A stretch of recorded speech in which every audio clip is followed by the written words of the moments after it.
네, 이번 사고를 보면서 지난해 발생했던 밀양 세종병원 화재 사고 기억하시는 분들 많으실 것 같습니다. 그때도 인명 피해가 상당히 컸습니다. 190여 명의 사상자가 발생을 했습니다. 자, 이 참사 이후 1년여 만에 요양병원 화재 사고가 다시 발생을 한 겁니다. 이번에도 역시 큰 인명 피해를 남겼습니다. 자, 이렇게 요양병원은 거동이 불편한 노인 환자가 많아서 화재가 나면 큰 피해로 이어질 확률이 매우 높죠. 그렇기 때문에 사전 예방 대책이 매우 중요합니다. 자, 잘 되고 있을지 김경목 기자의 보도를 통해서 확인해 보겠습니다. 층층이 창문으로 연기가 뿜어져 나옵니다. 지난해 1월 밀양 세종 요양병원 화재 당시 장면인데 연기가 병원 내부를 가득 메운 겁니다.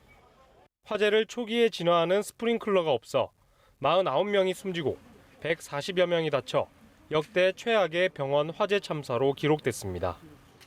김포 요양병원 화재 역시 2명이 숨지고 47명이 부상하는 등 피해가 컸습니다.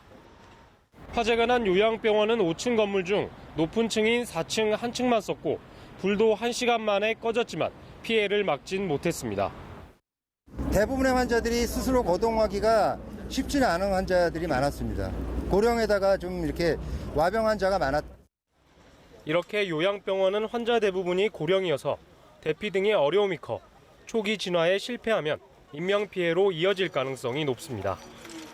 유독가스나 연기로 목숨을 잃는 경우도 많습니다.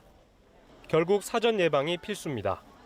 하지만 병원 행정 업무를 보는 직원이 소방안전 관리자 역할까지 맡고 있는 사례가 많아 사실상 소방안전은 뒷전입니다. 소방안전관리자가 겸직을 하고 있기 때문에 다른 업무를 보면서 부수적으로 소방 업무를 보고 있거든요. 소방안전관리 업무에 대해서 소홀할 수밖에 없는. 전문가들은 병원 자체적으로 소화기 사용법 등 화재 초기 대응을 강화할 수 있는 주기적 훈련 의무화도 필요하다고 지적합니다. 연합뉴스TV 김경목입니다.